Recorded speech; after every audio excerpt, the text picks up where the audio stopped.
ada banyak rakaman Tok Sri. Jangan nafikan benda ni. Adakah Datuk Sri kesal serangan dan kecaman yang agak personal dibuat terhadap Mahathir? No, I don't think saya mengambil pendekatan yang menyerang peribadi Dr. Mahathir. Ramai pihak yang menggelarkan beliau Maha Fir'aun, Maha Zalim. Saya tidak pernah ambil pendekatan itu. Saya menentang dan mengkritik Dr. Mahathir dari segi dasar dan polisi beliau.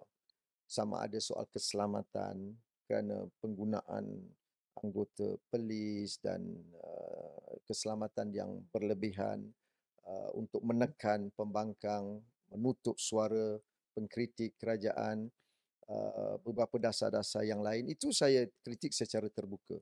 Tetapi saya tidak pernah terlibat dalam pendekatan gutter politics, maki hamun yang berlebihan.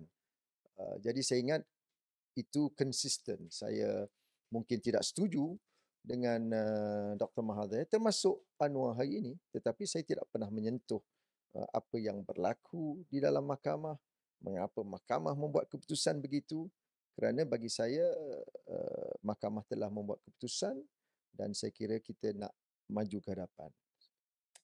Setelah beberapa tahun reformasi Datuk Seri, soalan saya, bila kesetiaan kepada Datuk Seri Anwar itu mula pudar?